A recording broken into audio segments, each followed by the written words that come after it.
چیز نہ سمجھیں، اس صلات کا بھی استخفاف نہ ہونے پائے. وہ صلوات تو ہے ہی اپنی جگہ، وہ صلات پنجگانہ نمازیں اپنی جگہ، لیکن یہ جو صلات ہے الصلاۃ علی النبی وآلہ، اس کی عظمت بس اس بہت سامنے کی بات ہے. میں کئی جگہ کہہ چکا ہوں، قرآن مجید میں کتنے احکام ہیں، ہر حکم کی کتنے سینکڑوں احکام ہیں نا.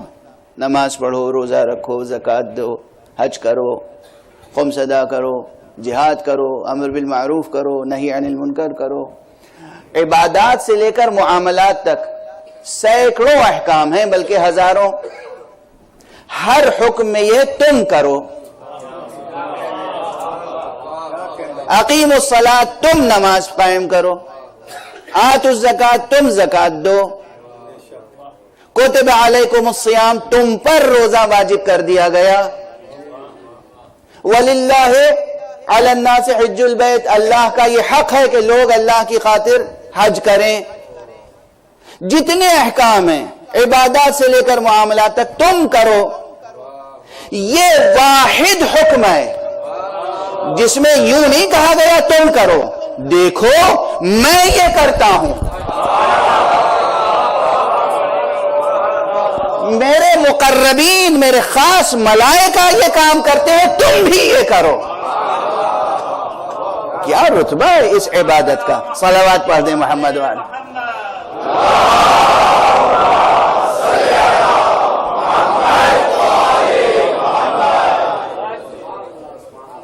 میں یہ کرتا ہوں. اب اس کی اہمیت سمجھ میں آئی. واحد منفرد یہ حکم ہے. کوئی دوسرا حکم ایسا نہیں ہے جس میں یہ انداز ہو کہ دیکھو میں کرتا ہوں، اور وہ بھی بتحقیق. ان اللہ، حقیقت یہ ہے، سچ یہ ہے، حق یہ ہے کہ اللہ کرتا ہے اور اس کے ملائکہ کرتے ہیں. وَمَلَائِكَتَهُ يُصَلُّونَ عَلَى النَّبِي، نبی پر صلوات پڑھتے ہیں، نبی کی ثنا کرتے ہیں. یہ فقرہ یاد رکھیے گا، نبی کی ثنا کرتے ہیں. یہ کوئی نہیں کہتا اس فقیر کے علاوہ، اور دلیل رکھتا ہوں.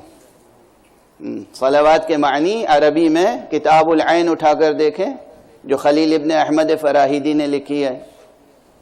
عام طور پر یعنی 99.99% جو مفسرین و مترجمین ہیں انہوں نے اس آیت کا ترجمہ غلط کیا ہے.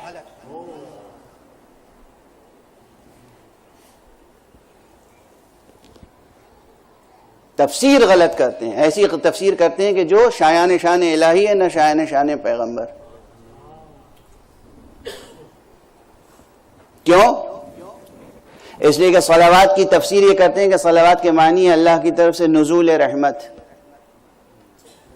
اور ملائکہ کی طرف سے دعائے رحمت، اور بندوں کی طرف سے طلب رحمت. ارے حق سبحانہ و تعالیٰ کی تو کائنات رحمت ہی کا نام مصطفیٰ ہے.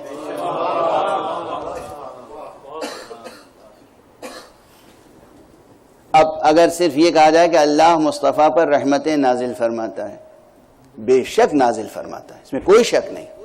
وہ خالق ہے، یہ مخلوق ہے. وہ معبود ہے، یہ عبد ہیں. وہ رازق ہے، یہ مرزوق ہیں.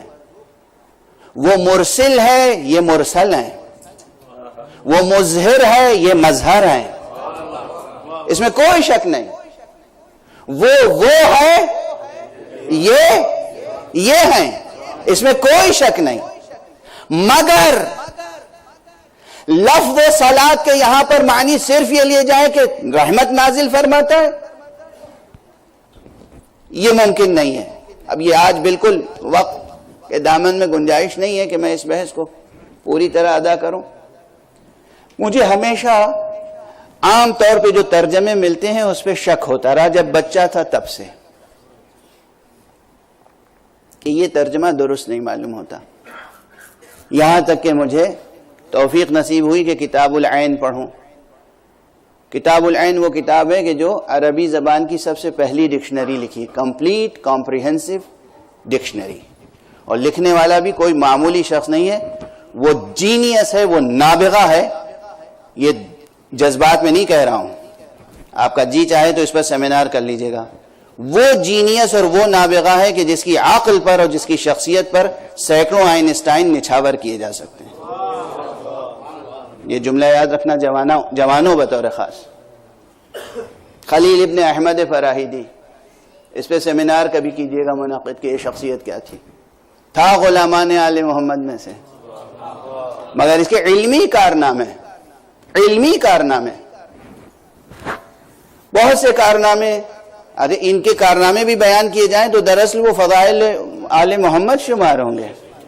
لیکن بہرحال اس کے بہت سے کارناموں میں سے ایک کارنامہ یہ ہے کہ یہ عربی زبان کی پہلی کمپلیٹ ڈکشنری اس نے لکھی.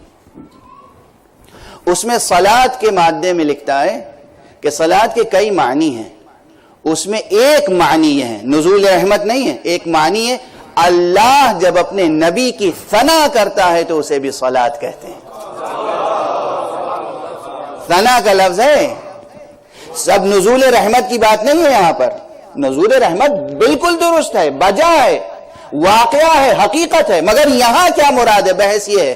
سمجھ رہے ہیں نزاکت؟ آپ نزاکت سمجھ رہے ہیں آپ؟ اللہ کی طرف سے مسلسل بارش رحمت کی ہو رہی ہیں، ہوتی رہیں گی سرکار رسالت مآب پر، اس میں کوئی شک نہیں ہے.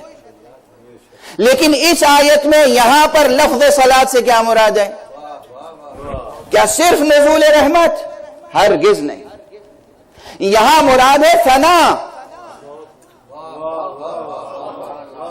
اور اسی لیے آیت کے بالکل دو حصے ہیں. پہلے حصے میں صرف لفظ صلاۃ آیا ہے، دوسرے حصے میں دو الفاظ آئے ہیں، صلاۃ اور سلام.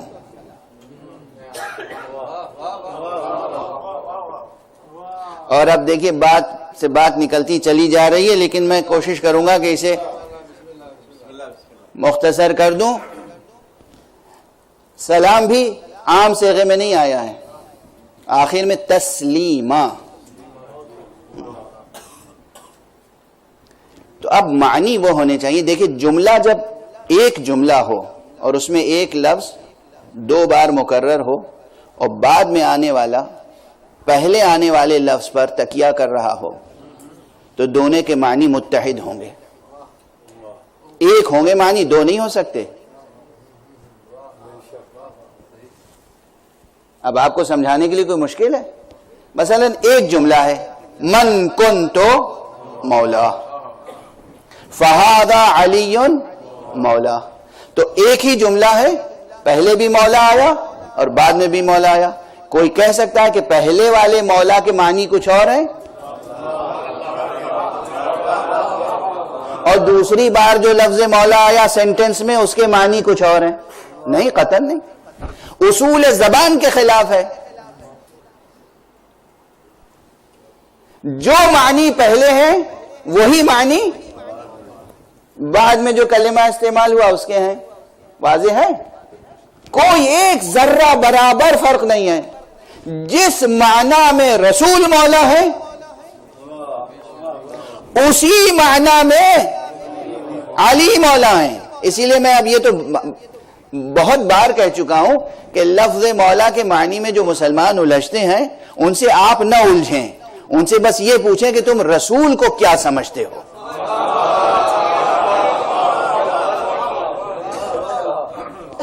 حضور کو آقا سمجھتے ہو یا نہیں سمجھتے؟ حضور کو حاکم سمجھتے ہو یا نہیں سمجھتے؟ حضور کو سید و سردار سمجھتے ہو یا نہیں سمجھتے؟ اگر حضور آقا ہیں، حاکم ہیں، سید و سردار ہیں تو حضور فرما رہے من کنت مولا فہذا علی مولا. جس کا آقا میں ہوں اس کے آقا علی ہیں، جس کا حاکم میں ہوں اس کے حاکم علی ہیں، جس کا سید و سردار میں ہوں اس کے سید و سردار علی ہیں. اب لفظ کے معنی میں تلاش کرنے کی کوئی، لفظ کے معنی میں الجھنے کی کوئی بات نہیں ہے. فرد کو دیکھنا ہے، تم نبی کو کیا سمجھتے ہو. اور اسی لیے بس مسلمان دو حصوں میں بٹے ہوئے ہیں. جو نبی کو آقا سمجھتے ہیں وہ علی کو آقا سمجھتے ہیں. مسئلہ صرف اتنا. جو نبی کو بلا قید و شرط علی الاطلاق آقا اور حاکم و سید و سردار مانتے ہیں، وہ علی کو آقا اور حاکم و سید و سردار مانتے ہیں۔ یہ ممکن نہیں کہ اس طرح جو کنسٹرکشن جس سینٹنس کی ہو اس میں اگر 2 مرتبہ کوئی لفظ آئے تو اس میں معنی میں فرق ہو جائے۔ اب اس آیت میں آ جائیے، ان اللہ و ملائکتہ یصلون، یہ یصلون مضارع کا صیغہ ہے، صلو صیغہ امر ہے، روٹ ورڈ وہی ہے، مادہ وہی ہے، باب وہی ہے۔ اللہ اور اس کے ملائکہ یصلون، ابھی میں ترجمہ نہیں کر رہا ہوں، یا ایھا الذین آمنوا صلوا، یعنی گویا جو کام حق کر رہا ہے مسلمانوں تم بھی وہی کرو۔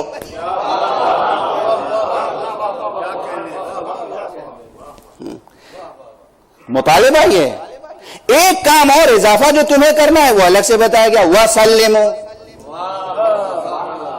اور ہمارے آپ تمہیں 2 کام کرنا ہے، ایک وہ جو خدا کر رہا ہے اور ایک وہ جو تمہیں امتی کی حیثیت سے کرنا ہے۔ مسلمانوں تمہیں ایک کام کار خدائی کرنا ہے اور ایک کام وہ کرنا ہے جو امتی کے طور پہ کرنا ہے۔ کار خدائی کیا ہے؟ کہ اللہ اپنے نبی کی ثنا کرتا ہے، اللہ اپنے نبی کی تعریف بیان کرتا ہے، فضائل بیان کرتا ہے، مناقب بیان کرتا ہے، ثنا بیان کرتا ہے، نعت بیان کرتا ہے۔ مسلمانوں دیکھو تم بھی اپنے نبی کی ثنا کیا کرو، نعت کیا کرو، فضائل بیان کیا کرو، مناقب بیان کیا کرو، اور تمہیں یہ بھی کرنا ہے، صرف بیان نہ کیا کرو، تعریف کر دی اور بس حق ادا ہو گیا۔ وَسَلِّمُوا تَسْلِيمًا، اور تم ان کے آگے سر تسلیم اس طرح خم کر دو کہ اطاعت کا حق ادا ہو جائے۔ اور ہمارے یہاں یہ مقام ثناء مصطفیٰ ہے اور یہ حقیقت کے مطابق ہے۔ قرآن مجید میں کہاں کہاں ثناء مصطفیٰ ہے صلی اللہ علیہ وآلہ وسلم؟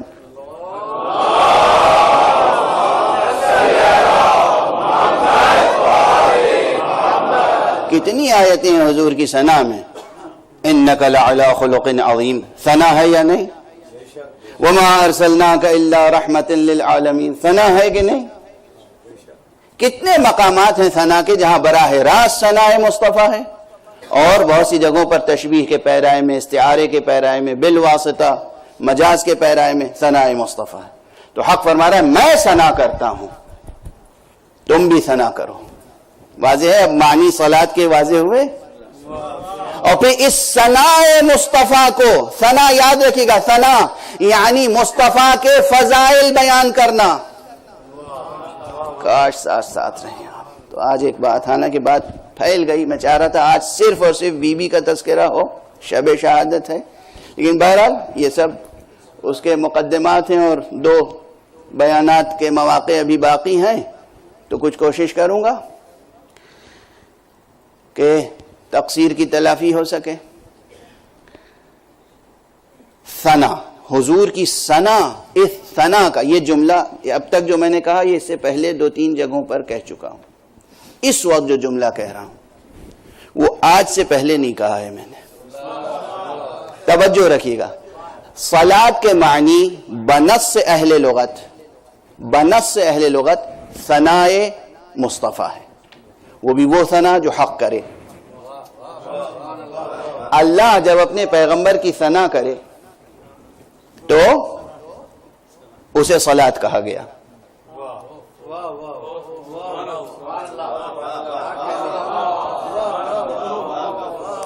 اللہ جب نبی کی ثنا کرے تو وہ صلات ہے۔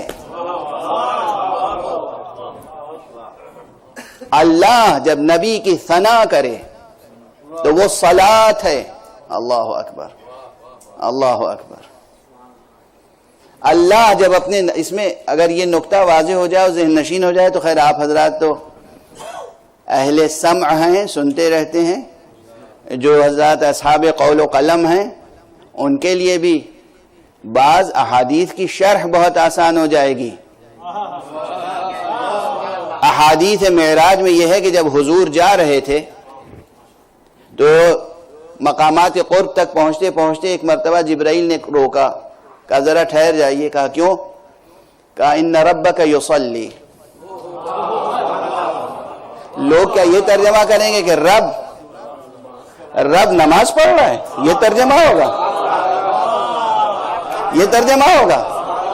ارے کہا جا رہا ہے ذرا ٹھہر جائیے۔ اب ذرا ٹھہریے، سنبھلیے۔ کیوں؟ آپ دیکھ نہیں رہے؟ آپ کی ثنا خدا کر رہا ہے۔ صلوات پڑھ دیجئے محمد و آل محمد۔